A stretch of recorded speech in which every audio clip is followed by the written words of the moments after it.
old market square is an open space of 5 1/4 acres in the middle of Nottingham, where for centuries the market and goose fair were held. From 4:30, when the first morning light is filtering into the square, buses arrive with the earliest of the workers. Those for whom the day begins while most other people are still asleep, and some of the travellers themselves are hardly awake. Familiar too is the postman, starting on his round of the business houses. And even more familiar are the many people whose job it is to clean, scrub and polish away all traces of yesterday before the sun climbs above the dome of the council house to flood the square with light. Nottingham Castle is perched on a rock 130 feet high. Many castles have been built here, and the outside walls of the medieval castle have been uncovered until the trip to Jerusalem claims to be the oldest inn in England. It's said to be the pub visited by the Crusaders when they left for the Holy Land.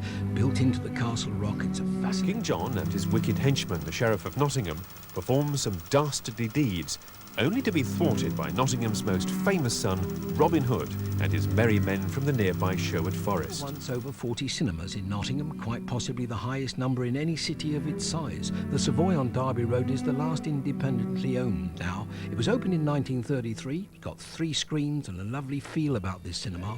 This was a bakery at one time. Now some of the great pop groups appear here.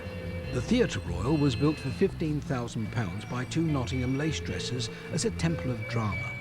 Then the Royal Centre was built, including a large concert hall that is certainly one of the very best in the country.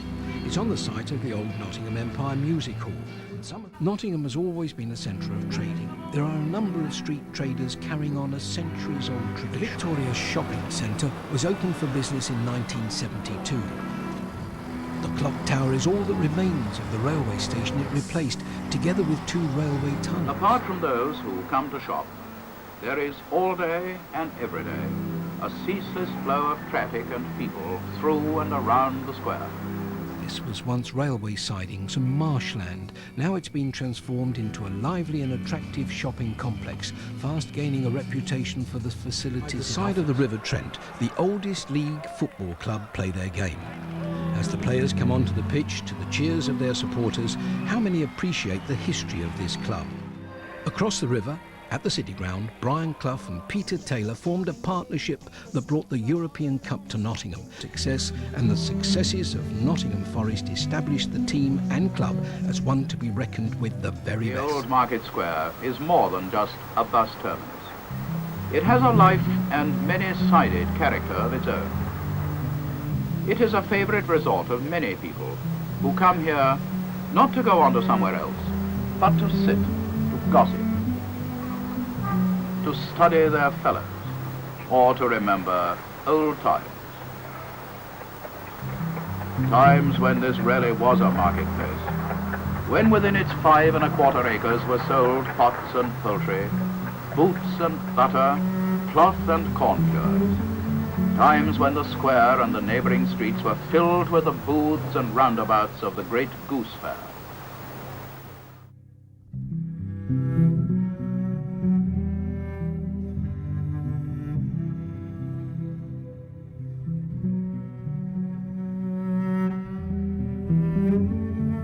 Ladies and gentlemen, can I first of all thank you for waiting in such cold weather. It's my great pleasure to introduce Nottingham's latest freeman of the Nottingham City, Mr. Brian Clough. Oh, that's lovely. One man. I can't believe you're still out there. Well, it means so cold. Don't forget I love you. And be good.